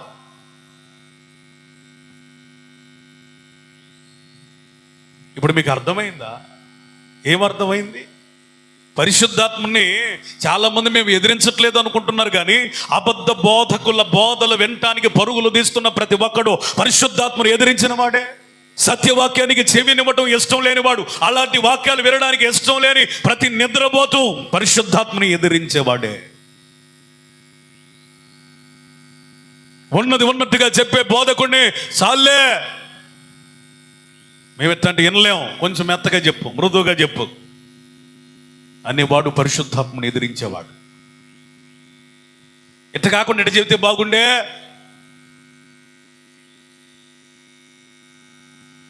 అని సేవకునికి సలహాలు కాదు, నా బ్రతుకు ఎట్లా ఉంది, ఇలా కాకుండా ఇలా మార్చుకుంటే బాగుంటుంది కదా అనుకునేవాడు పరిశుద్ధాత్మ నడిపింపులు ఉన్నట్టు. స్తోత్రం చెప్పండి. పితరులు, మీ పితరులు ఉన్నారు, మీ పితరుల నుంచి ప్రవక్తలు చంపే పనేనయ్యా. వాక్యం ఉన్నట్టుగా బోధించిన ఏ ప్రవక్తని ఉండనివ్వలేదు మీరు. అదే ఘోషిస్తున్నాడు. చనిపోయే ముందు పరిశుద్ధాత్మను ఎదిరించారట. ఈరోజు నీ పరిస్థితి ఎట్లా ఉంది? నువ్వు వాక్యాన్ని ఉన్నది ఉన్నట్టుగా చెప్పగలిగిన సేవకుడిని ప్రేమిస్తే నువ్వు పరిశుద్ధాత్మని ప్రేమించినట్టే లెక్క. ఉన్నది ఉన్నట్టుగా చెప్పగలిగే సేవకుని నువ్వు ఆతిథ్యం ఇస్తే పరిశుద్ధాత్మనికి ఆతిథ్యం ఇచ్చినట్టే. ఉన్నది ఉన్నట్టుగా చెప్పగలిగిన దైవజనుడి సహవాసములో నువ్వు కొనసాగితే పరిశుద్ధాత్మ సహవాసంలో ఉన్నట్టే. ఉన్నది ఉన్నట్టుగా సత్యమును సరిగా విభజించి చెప్పగలిగిన దైవజనుని బోధనను అంగీకరించి ఆ విధంగా నడిచే ప్రయత్నం చేస్తే నువ్వు పరిశుద్ధాత్మనికి అప్పగించుకున్నట్టే. అర్థమైందా? నీకు అనుకూలమైన బోధల కోసం వెళితే నీకు వచ్చేది నరకమే. నువ్వు బోధకంలో చూడాల్సింది ఏంటంటే ఉన్నది ఉన్నట్టుగా బోధిస్తున్నాడా, మమ్మల్ని ఏదో మెచ్చుకోవటానికి చేస్తున్నాడా? మనుషులను సంతోషపెట్టే సేవకుడా, సత్యవాక్యాన్ని సరిగ్గా చెప్పడం వలన దేవుడిని ఘనపరిచే సేవకుడని నువ్వు టాలీ అయ్యాలి. ఒక సేవకుడిని చూసినప్పుడు పరిశుద్ధాత్మను ఎదిరించొద్దు, లోబడండి.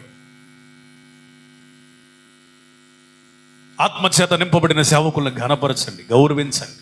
వారు చెప్పే బోధలకు సాత్వికంగా అంగీకరించండి, దాని ప్రకారం నడవండి. ఈయనట్టాగే చెబుతాడులే. కొంతమంది మాటలు ఎట్లుంటే చాలా సునాయాసంగా మాట్లాడతారు. వాళ్ళు చెప్పేది చెప్తారులే, మనం చేసేది అంటే ఆడు పరిశుద్ధాత్మని ఎదిరించేవాడాడు.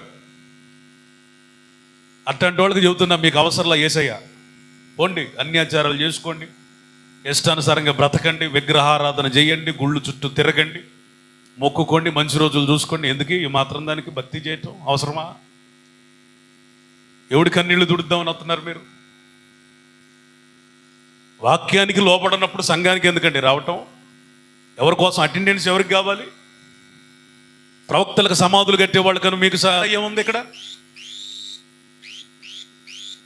చెప్పింది వినటం చేతకానప్పుడు, చెప్పింది చేయటం చేతకానప్పుడు, సత్యవాక్యం నీకు అర్థమైనప్పుడు దాన్ని గ్రహించడం నీ వల్ల కానప్పుడు ఇంకెందుకండి భక్తి? దేవుడు దర్శించిన వెంటనే పౌలు ప్రార్థన చేయటానికి ఉపక్రమించాడు. చప్పలు కొట్టండి గట్టిగా, స్తోత్రం చెప్పండి. ఎన్ని సంవత్సరాలు సంఘాన్ని హింసించాడో, పరిశుద్ధాత్మను ఎదిరించాడో, ఎప్పుడైతే దేవుని ఆత్మచేతను దర్శించబడ్డాడో వెంటనే ప్రార్థన చేస్తా ఉన్నాడు. తన పాపములు ఒప్పుకుంటున్నాడు. అయ్యా, నీ గురించి తెలియక నేను ఈ విధంగా చేశానయ్యా, ఈ విధంగా సంఘాన్ని హింసించానయ్యా, ఈ విధంగా నేను ఎదిరించానయ్యా, ఇక నేను చెయ్యనయ్యా, నన్ను క్షమించయ్యా అని ప్రార్థన చేస్తా ఉంటే దేవుడు అననీయను లేపి వెళ్ళు, తిన్నదను వీధిలో ఉన్నాడు, స్తోత్రం. ఏ వీధిలో తిన్ననిది అనుబడు పరిశుద్ధాత్మకు లోబడేవాడు ఎవడైనా తిన్నని వీధిలో ఉంటాడు. స్తోత్రం చెప్పండి. హల్లెలూయా. పరిశుద్ధాత్మకు లేనుడు అడ్డదిడ్డాలు వంకర టెంకర్లు. పరిశుద్ధాత్మని ఎడల మనం ఎలా వ్యవహరించకూడదు? నెంబర్ 1, పరిశుద్ధాత్మను శోధించరాదు. Never test Holy Spirit. రెండవది, పరిశుద్ధాత్మని ఎదిరించొద్దు. మూడవది, ఎఫెసీ 4:30 చూడండి. ఫస్ట్ ఎఫెసీ 4:30. దేవుని పరిశుద్ధాత్మను దుఃఖపరచుకుడి, విమోచన దినము వరకు ఆయన యందు మీరు ముద్రింపబడి ఉన్నారు. దేవునికి స్తోత్రం చెప్పండి. పరిశుద్ధాత్మ యందులై మనం ఏమై ఉన్నామంటే ముద్రించబడ్డాం. We are sealed. 2 ఫ్రిడ్జ్లు ఉన్నాయి. ఒకదానికి బాక్స్ ఉంది, బాక్స్లో మాన్యువల్ ఉంది, అందులో థర్మాకోల్ షీట్ ఉంది. ఇంకోటి ఉంది, దానికి బాక్స్ లేదు, థర్మాకోల్ షీట్ లేదు, మాన్యువల్ లేదు. ఓపెన్ చేసి ఉంది, కొత్తగానే ఉంది. ఈ రెండిట్లో ఇది తీసుకుంటే, ఏది సీల్ లేని తీసుకుంటే 3000 తగ్గిద్దండి అంటే మనం 3000 కోసం ఆలోచిస్తామా? సీల్డ్గా ఉన్నది తీసుకోవాలని ఆలోచిస్తామా? చెప్పాలి. ఎందుకో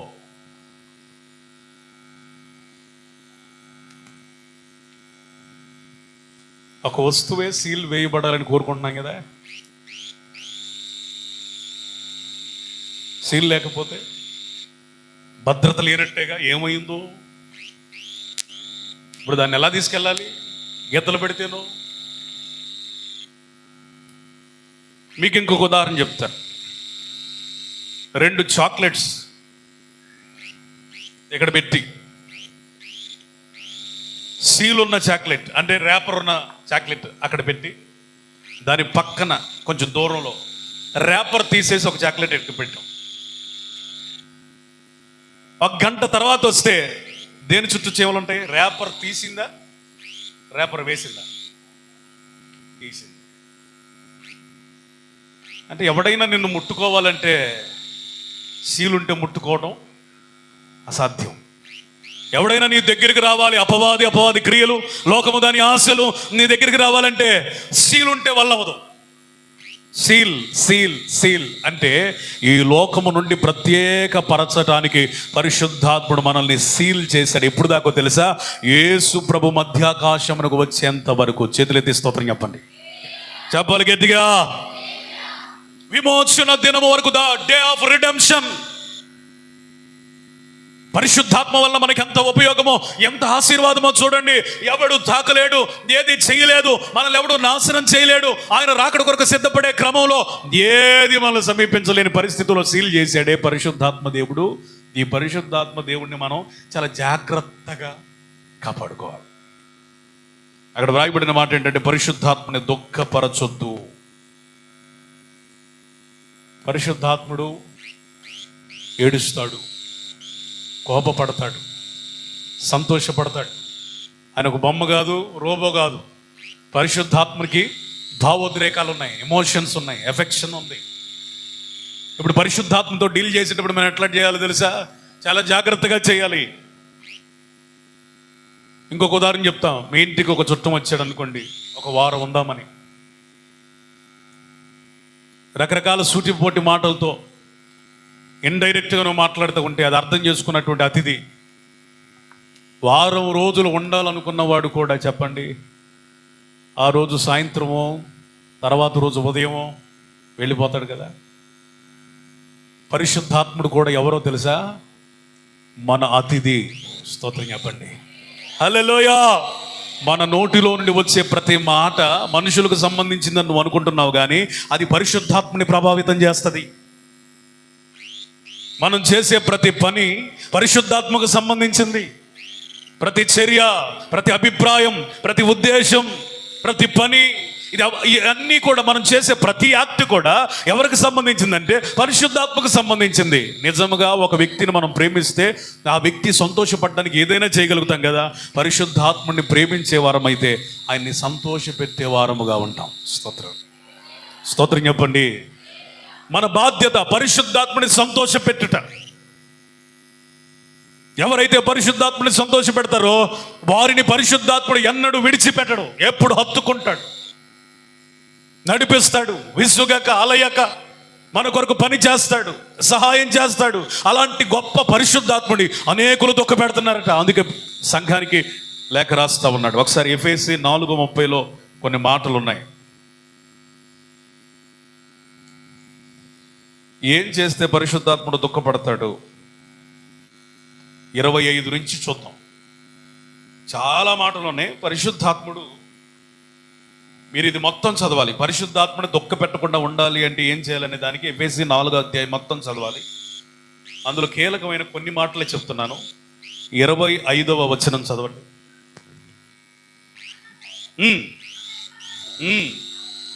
ఉన్నాము కనుక మీరు అబద్ధమాడుట మాని. చాలండి. మనము ఒకరికొకరం ఏమై ఉన్నామట చెప్పాలి, అవయవములము.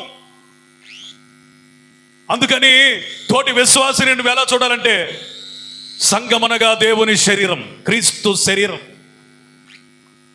ప్రతి ఒక్కరు, మనలో ఉన్న ప్రతి ఒక్కరు కూడా ఒక్కొక్క అవయవము అంటే అర్థమేంటో తెలుసా? సంఘ పరిచర్యకు ఉపయోగపడే సాధనాలు, క్రీస్తు మహిమ కొరకు వాడబడే సాధనాలు. అవయవాలంటే మరొక అర్థం ఏంటో తెలుసా? ఒకరికొకరు సహకరించుకునే అవయవాలు ఇవి.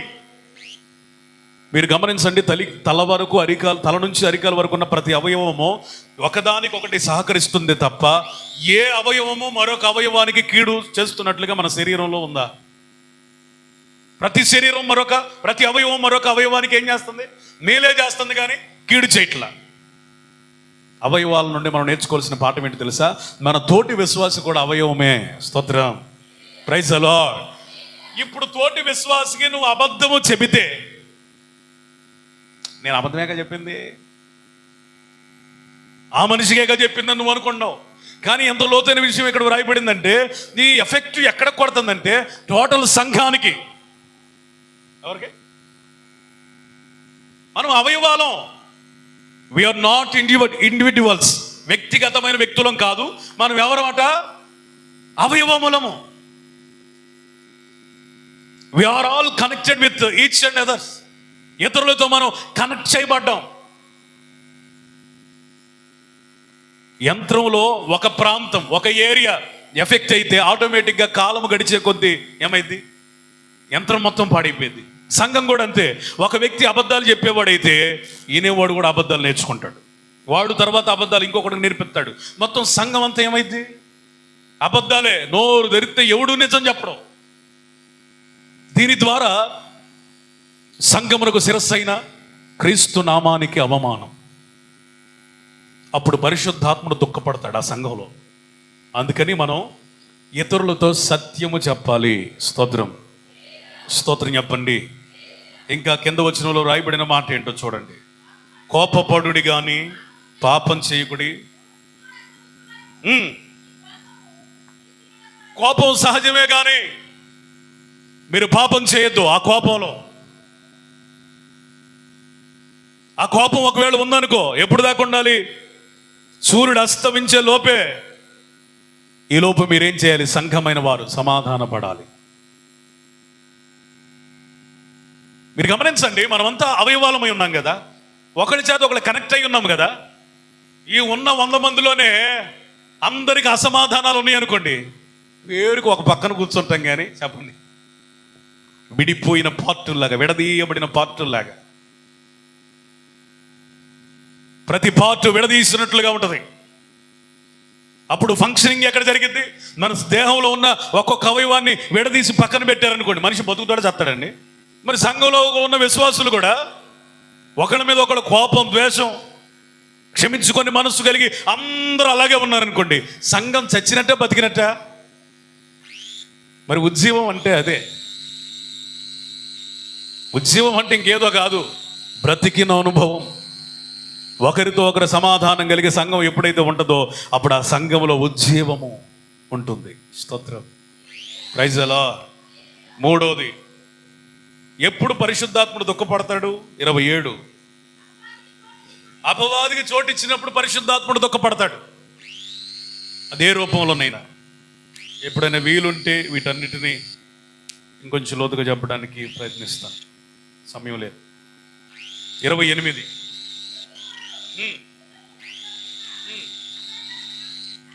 అక్కరగల వానికి పంచిపెట్టుటకు వీలు కలుగు నిమిత్తం కష్టపడాలి. చూడండి 28వ వచనం చెప్తుంది, ఈ సంఘంలో ఎవరున్నారంట? విశ్వాసులే. ఎవరున్నారంట? దొంగలో. నాయను, ఒకడిదొకడు దోచుకుంటున్నాడట.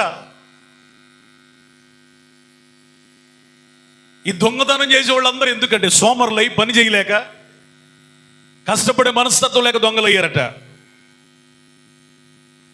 ఇప్పుడు పరిశుద్ధాత్ముడు మన జీవితాల్లో కూడా సంతోషపడినట్లుగా దొంగతనం చేసేవాళ్ళు కష్టపడాలి. స్తోత్రం. కష్టపడేవారు ఇతరులకు ఇవ్వడం కొరకు మరికొంచెం కష్టపడి దాతృత్వపు స్వభావాన్ని అలవరుచుకోవాలి. స్తోత్రం చెప్పండి. స్తోత్రం చెప్పండి. ఒక సంఘము ఎప్పుడు పరిశుద్ధాత్ముడు సంతోషపడతాడంటే, అందరూ కూడా కష్టపడి పనిచేస్తున్నప్పుడు పరిశుద్ధాత్ముడు ఏం చేస్తాడు? ఖాళీ మనసు అంట దెయ్యాల కార్ఖానా అంట. ఏ పని పాట లేనోడికి మైండ్ అంత ఎట్లుంటది? అపవాది పని చేస్తాడు. వాడి ఆలోచనలన్నీ అపవాది సంబంధితంగా ఉంటాయి. వాడు చేసే ప్రతి పనికి మళ్ళీ పని, వాడు చేసే పని ఎవడు నాశనం చేద్దామయ్యే ఆలోచిస్తాడు. కానీ ప్రతి ఒక్కడు పని కలిగి ఉంటే వాడి దృష్టి అంతా తన పని మీదే ఉంటుంది. అందుకని సంఘం ఏం చేయాలంట? అందరూ ఎవరి పని వాళ్ళు చేయాలి. చదువుకునే వాళ్ళు చదువుకోవాలి, కూలి పని చేసేవాళ్ళు కూలి పని చేయాలి, ఉద్యోగాలు చేసేవాళ్ళు ఉద్యోగాలు చేయాలి, సేవ చేసేవాడు సేవ చేయాలి. ఎవరు ఏ పని చేస్తే, గృహధర్మాన్ని నిర్వర్తించే భార్యలు గృహధర్మాన్ని నిర్వర్తించాలి. ఎవరి పని వాళ్ళు చేస్తే సంఘానికి క్షేమం కలిగిద్ది, పరిశుద్ధాత్మనికి సంతోషం కలిగిద్ది. స్తోత్రం. హల్లెలూయా. ఈ పని చేయటం ఎప్పుడైతే చేత కాదో అక్కడ దొంగతనాలు ఎక్కువ అవుతాయి. బంగ్లాదేశ్కి వెళితే పట్టపగలే దొంగతనాలు జరుగుతాయి. ఎందుకంటే అక్కడ దరిద్రం ఎక్కువ, అందుకని పని చేసేవాళ్ళు తక్కువ, అందుకని దొంగతనాలు చాలా వెరీ కామన్. ఎంత దొంగతనం అంటే 10 రూపాయలు ఇచ్చినా పర్వాలేదని వాడు కారు వెళ్తూ ఉంటే కారు అద్దం బీగెత్తాడు. ఒక మనిషి షాపులోకి వెళ్ళడానికి ఈలోపు టైర్ కూడా తీసుకెళ్ళిపోతాడు. ఎంతో కొంత వస్తాయిగా. అంటే పని కష్టపడి పని చేయటం చేతగానోడు ఆ కష్టార్జితం లేనప్పుడు, ధనం లేనప్పుడు ఏం చేస్తాడు? పక్కనోడి కష్టార్జితం దొంగిలిస్తాడు. సంఘం ఎప్పుడైతే అట్లా ఉంటుందో అప్పుడు నాశనం వస్తుంది. అందుకని అందరు కష్టపడాలి, అందరు కష్టార్జితాన్ని కలిగి ఉండాలి. ఇంకా ఇతరులకు ఇచ్చే స్థాయిలో మనం ఎదగాలని పౌలు కోరుకుంటున్నాడు. దేవునికి స్తోత్రం చెప్పండి. అప్పుడు పరిశుద్ధాత్ముడు సంతోషపడతాడు. 29వ వచనం, వినే వారికి మేలు కలుగునట్లు అవసరాన్ని బట్టి క్షేమాభివృద్ధికరమైన అనుకూల వచనమే పలకండి కానీ దుర్భాష. నువ్వు మాట్లాడే ప్రతి మాట వినేవారికి మేలు కలగాలి. ఇది ఒక సిద్ధాంతంగా సూత్రంగా పెట్టుకోండి. అప్పుడు ఎవరు మిమ్మల్ని బట్టి నాశనం అవరు. కొంతమంది నోరు తెరిస్తే శాపాలే. నీ కాళ్ళు ఇరిగిపోను, చేతులు ఇరిగిపోను, లారీ కింద పడు, ఎప్పుడు చస్తావరా, ఏనాడు చస్తావరా, నీ సాగు చూసే నేను చస్తాను. ఇవన్నీ ఏంటి? శాపాలు. ఇలాంటి శాపాలు ఇతరులకు క్షేమాన్ని కలిగించవట. నువ్వు మాట్లాడే ప్రతి మాట ఇతరులకు ఆశీర్వాదకరం ఉండును గాక. స్తోత్రం చెప్పండి. హల్లెలూయా, హల్లెలూయా. మీరు ఒకే ఊరు అవ్వచ్చు, ఒకే ఇంటి పేరటోళ్ళు అవ్వచ్చు, ఒకే రక్త సంబంధికులు అవ్వచ్చు. కలిసినప్పుడు చేతులు జోడించి వందనాలు చెప్పి దేవుడు దీవించును గాక అనే స్థాయికి మీరు వచ్చినప్పుడు మీరు ఆత్మీయతలో ఎదిగినట్టు లెక్క. ఒకే ఊరు, ఒకే అవన్నీ తీసేసేయండి. మనము ఒకే రాజ్యమై ఉన్నాం. స్తోత్రం చెప్పండి, స్తోత్రం చెప్పండి. ఒకే. అందుకని కనబడినప్పుడు నీ ఇంటి పక్కనోడైనా, ఇరుగోడైనా, పొరుగోడైనా, మీ ఇంట్లో వాళ్ళైనా చేతులు జోడించి ఏం చెప్పుకోవాలా? Praise the lord. అయ్యా వందనాలు, అమ్మ వందనాలు, ఎలా ఉన్నారు, దేవుడు మిమ్మల్ని దీవించును గాక. ఇవన్నీ ఎప్పుడు వస్తాయి? కుళ్ళు, కుతంత్రాలు, కక్షలు, కార్పణ్యాలు లేకపోతే దేవుడు నిన్ను దీవించును గాక అని వస్తాయి. ఇప్పటికే దేవుడు నిన్ను బాగా ఎక్కువ దీవించేసాడు, ఇక నేను జీవితం ఇంకెక్కువ దీవిస్తాడేమో. మొన్న ఈ మధ్య బండి కొన్నావు, కొత్త బండి, మళ్ళీ దేవుడు దీవించును గాక కారు చేత వదిలేపో. కుళ్ళు, అసూయ, కుట్ర, ఇక వందనాలు ఏమొస్తే ఒక్కొక్కళ్ళు ఇద్దరు కలుసుకుంటే మొహాలు పేలాలు పేలిపోయినట్టుగా ఉంటుంది. ఎందుకంటే ఎదుటి వ్యక్తికి క్షేమం కలిగే మాటలు రావు వాళ్ళకి.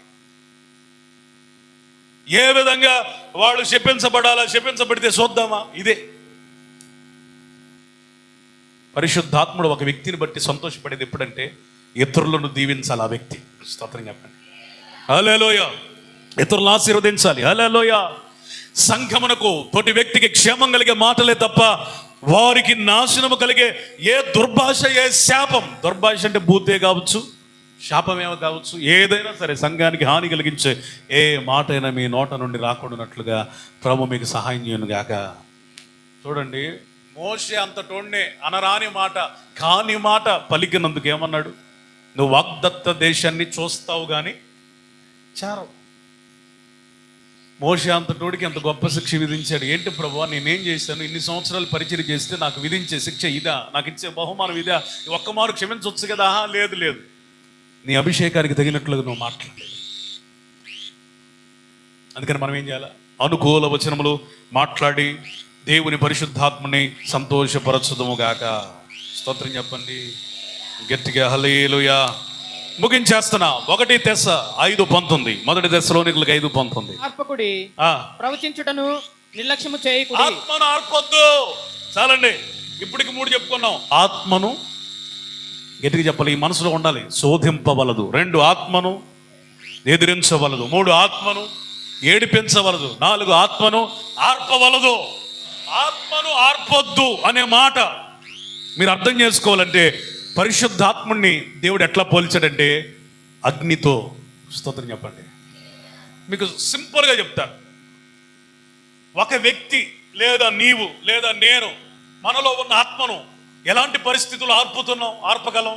నెంబర్ 1, ప్రార్థన జీవితాన్ని కోల్పోవడాన్ని బట్టి ఆ వ్యక్తి తనలో ఉన్న పరిశుద్ధాత్మను ఏం చేస్తాడు? ఆర్పుతాడు. మీరు నిత్యము మండునట్లుగా నిత్యము ప్రార్థన చేయాలి. స్తోత్రం చెప్పండి. 2, ఎవరికి ఏ వరములు ఇచ్చాడో ఆ వరములు వినియోగించుకోకపోతే ఎవరు నార్పినట్టు? నీకు పాడే వరం ఉందా? పాడు. పాడకపోయావనుకో పరిశుద్ధాత్మను ఆర్పేసినట్టే. మైకుంటేనే పాడతానని కాదు, మామూలుగా పాడు స్వరమెత్తి. దేవుడిచ్చిన తలాంతులు, దేవుడిచ్చిన వరాలని వినియోగించుకుంటే ఆత్మను రేపుకున్నట్టు. అవి వినియోగించుకోకుండా నోరు మూసుకున్నాం అనుకో, చేతులు కట్టుకున్నాం అనుకో, ఆత్మ ఆర్పినట్టే.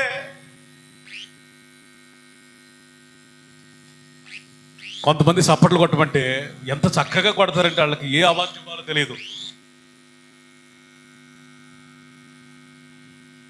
ఏం చేస్తున్నావు నాయనా అంటే చప్పట్లు కొడుతున్నా. చప్పట్లు అయ్యే శబ్దం లేని చప్పట్లు, లేని చప్పట్లో ఆత్మను ఆర్పేవాళ్ళు వీళ్ళు. కొంతమంది దేవునికి స్తోత్రం చెప్పండి, స్తోత్రం ఏంటి ఈ మాత్రం దానికి చెప్పకపోతే ఏమయ్యేదో. నువ్వు నోరు తెరిచి ప్రభువుని స్తుతించలేకపోతున్నావంటే నీలో ఉన్న ఆత్మని ఎంత అడ్డగోలుగా ఆర్పుతున్నావు చూసు.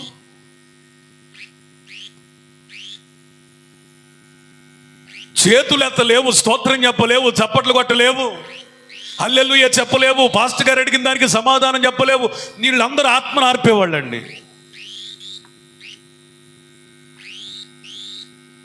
ఇట్లా సంఘం ఉంటే ఎలాగా? 100 సంవత్సరాలు సేవ చేసినా ఏముండదు.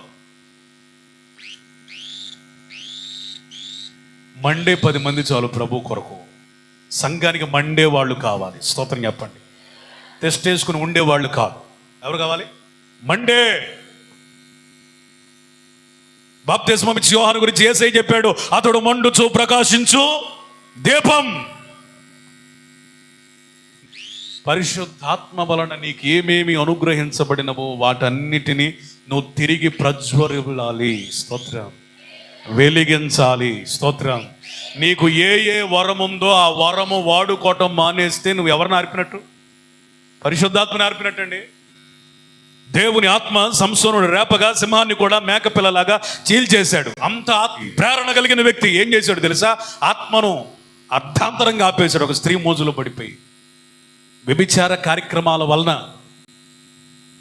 కార్యక్రమం అనే మాట పెద్ద తప్పు, వ్యభిచార అక్రమముల వలన నీ జీవితంలో పరిశుద్ధాత్ముడు ఆరిపోతాడు. వ్యభిచారం అనబడిన పాపంలో పడితే అది ఎంత పాపం, అది ఎంత ఎఫెక్ట్ చూడండి. ప్రతి పాపము దేహము వెలుపట జరుగుతూ ఉంది.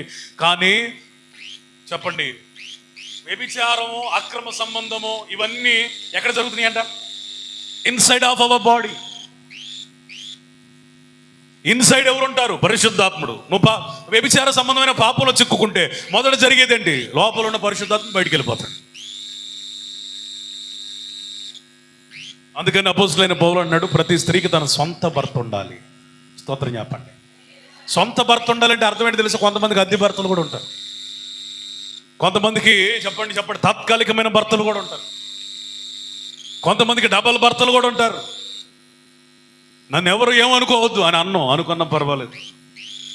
సొంత భర్త అంటే నీ భర్త తప్ప ఇంకెవడు ఉండకూడదు. స్తోత్రం చెప్పండి, స్తోత్రం చెప్పండి. అద్దె భర్త, అడ్డగోలు భర్త, సెకండ్ హస్బెండ్, అప్పుడప్పుడు వచ్చేవాడు, పోయేవాడు, పనికి మాలోడు, అప్పుడప్పుడు ఫోన్లో మాట్లాడేవాడు.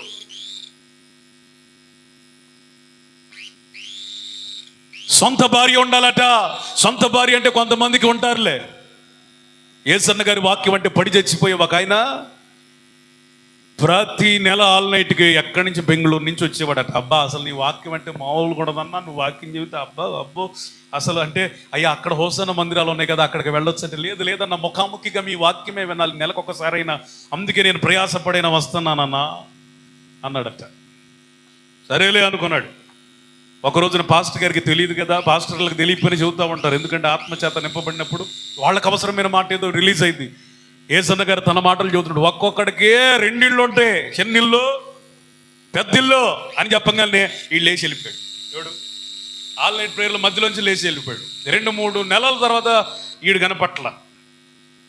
వాళ్ళ చుట్టాలు గుంటూరులోనే ఉంటారు. వాళ్ళని పిలిచి, ఏంటి ఆయన రావట్లేదు, నా వాక్యం అంటే చాలా ఇష్టం అన్నాడంటే, అంత 3 నెలల క్రితం మీరు ఆల్ నైట్ ప్రేయర్లో ఒక మాట చెప్పారులే, చిన్నిళ్ళు పెద్దిళ్ళు అని. ఆడికి ఏమైంది చెబితే అన్నాడంటే, ఆడికి చిన్నిళ్ళు ఉందిలే అన్నాడు. ఏ ఇల్లు?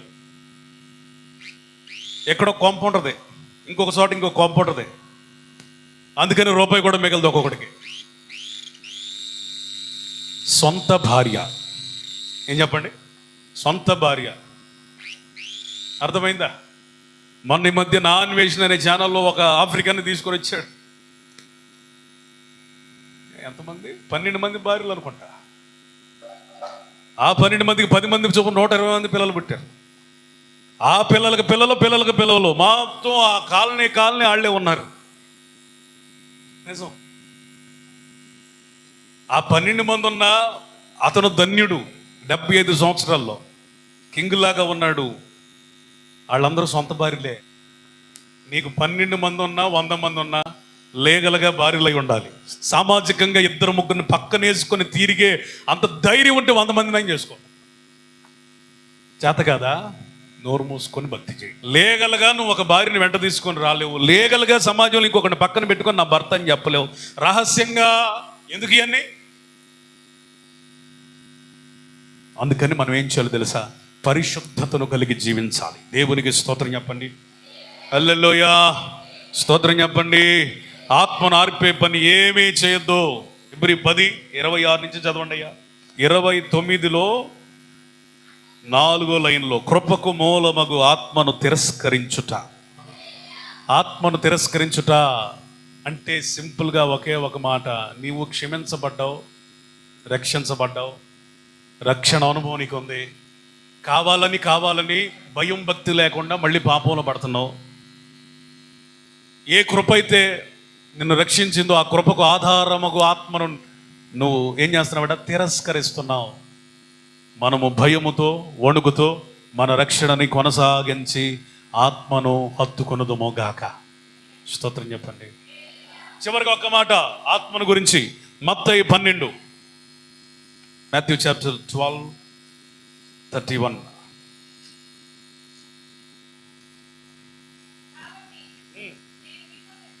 కాబట్టి నేను మీతో చెప్పున్నది ఏమనగా, మనుష్యులు చేయు ప్రతి పాపమును దోషణయు వారికి క్షమించబడును గాని ఆత్మ విషయమై దోషణకు పాప క్షమాపణ లేదు. మనుష్య కుమారునికి విరోధంగా మాట్లాడేవానికి పాప క్షమాపణ కలదు కానీ పరిశుద్ధాత్మకు విరోధంగా మాట్లాడేవానికి ఈ యుగమందైనను రాబో యుగమందైనను క్షమాపణ. ఆత్మను దూషించొద్దు. పరిశుద్ధాత్మని ప్రేమించాలి. స్తోత్రం చెప్పండి. పరిశుద్ధాత్మని ప్రేమించాలి. హల్లెలూయా, హల్లెలూయా, హల్లెలూయా. పరిశుద్ధాత్మ గురించి నీకు అర్థం కాలేదా? ప్రభువా నాకు అర్థం చేసుకునే కృప దయచేయి. నింపబడేవాడిని చూసి దూషించొద్దు, ద్వేషించొద్దు. పరిశుద్ధాత్మ దూషణ మాటలు పలకొద్దు. పరిశుద్ధాత్మను నమ్మరండి కొందరు. కొంతమంది ప్రసంగాలలో పరిశుద్ధాత్మ అనే మాట వినడమే కష్టం. వీళ్ళు ఆత్మ దోషకులు. పరిశుద్ధాత్మని పక్కన పెట్టి పరిచర్య చేసే ఏ సేవ అంగీకరించబడదు. ఇలాంటి దోషణకి ఈ యుగమందైనను రాబో యుగమందైనను కూడా ఏమి లేదట.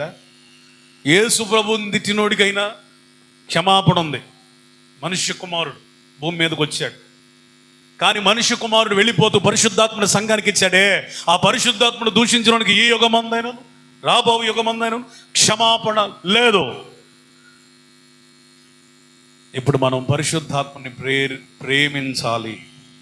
కొలస్సీలకు రాసిన పత్రిక 1వ అధ్యాయం, ఈ మాట నాకు చాలా ఇష్టమైంది.